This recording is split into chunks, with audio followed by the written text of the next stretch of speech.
and welcome to Study English IELTS Preparation. I'm Margot Politis.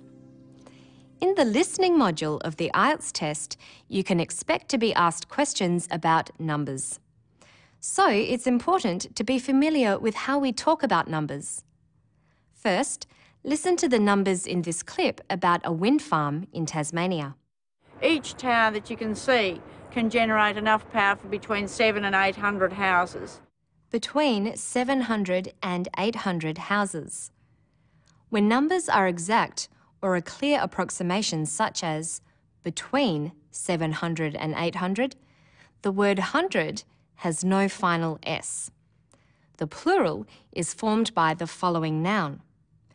Between 700 and 800 houses. For an exact figure, you say 700 houses. You can use a preposition to be less exact and say over 700 houses, around 700 houses, about 700 houses, nearly 700 houses, or under 700 houses.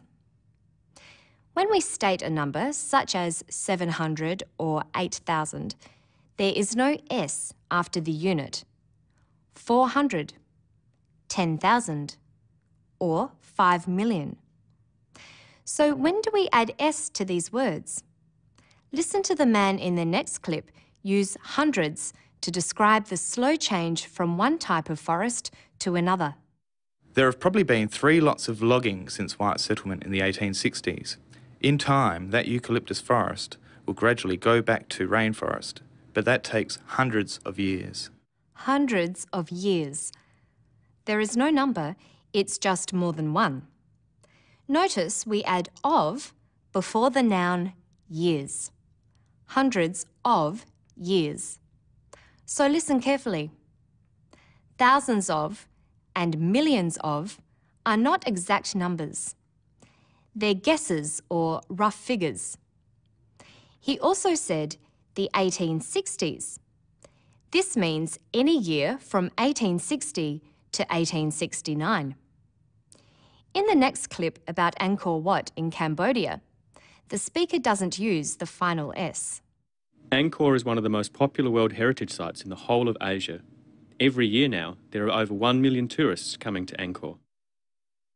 By saying over 1 million tourists, he means more than 1 million, but much less than 2 million. If the figure were closer to 2 million, he would probably say nearly 2 million tourists. But if he'd said millions of tourists, he would mean more than 2 million. Instead of saying 1 million, you can also say a million. It means the same thing. Listen to this woodchopper talking about how many titles he's won. 183 world titles, I suppose. So the only person in sporting history that ever won over 1,000 championships, and so I suppose it hasn't been too bad of a life. Over 1,000 championships. He could have said 1,000 or 1,000. And he could have said 183.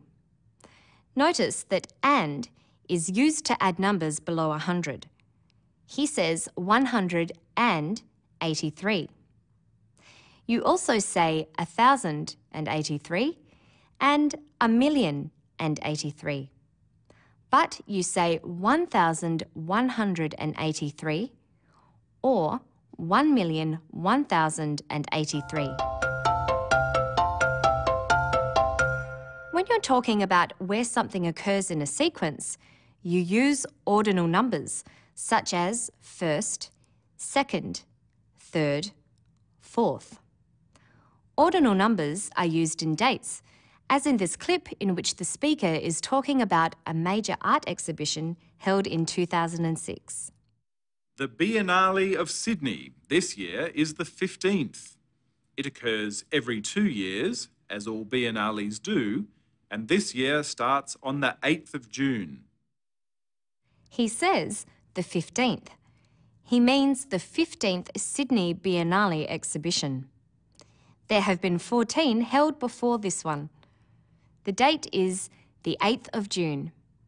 This date can be expressed like this: June 8th, June the 8th. Now listen for another use of an ordinal number in this clip about an art course held in an art gallery. So if we're looking at one of the paintings in this gallery in European art, where we're looking at 19th century paintings, we're talking about the paintings as they appear in the gallery spaces. She says 19th century paintings. Ordinal numbers are used for centuries and are often written in numbers like this: 19th. Of course, this refers to the 1800s, again usually written as a number, the 1800s. So what do you call the present century? I think that the kind of, the strongest mark of 21st century culture is artists taking from every possible place to realise their visions. He says 21st century culture. The suffix st is used after one to represent the last two letters of first. Ordinal numbers are also used to refer to fractions. You have the special fraction terms half, third, and quarter, but all other forms use ordinal numbers, as in this clip about the wind farm. 6 towers were erected in that time. These have the potential of generating 1/5 of Tasmania's power needs from wind energy. 1/5 of Tasmania's power needs. Plural fractions take a plural form. For example, 2/5. Fractions are followed by of, 1/5 of, and a noun group which refers to the whole. 1/5 of Tasmania's power needs. Another type of fraction is percentage. For example, 1/4 can be expressed as 25%.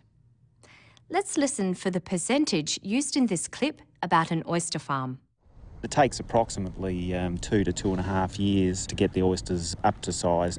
From this farm, we've averaged about 15% of the market for export, and that goes to Hong Kong and Japan.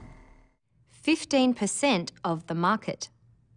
Percentages have the same structure as fractions, of, and a noun group. 15% of the market for export. Yet another way of talking about parts of numbers is decimals. Listen to how they're used in talking about wind turbines. It's quite a large structure, 1.75 megawatts generated by each unit. 1.75 megawatts. Electrical power is measured in watts.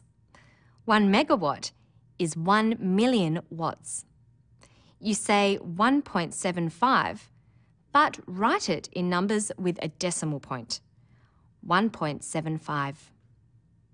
A decimal is usually followed by a plural noun. 1.75 megawatts.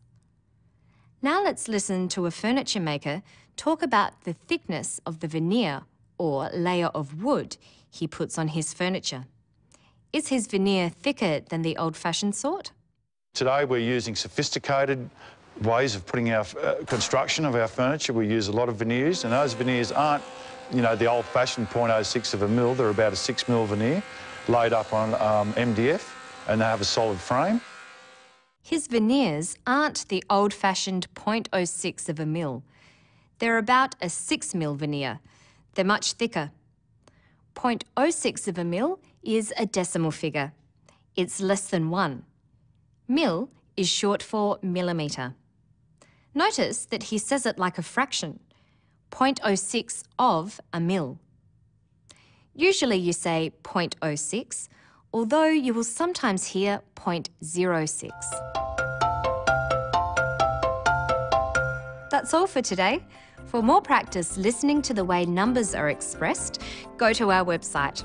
Good luck with your studies.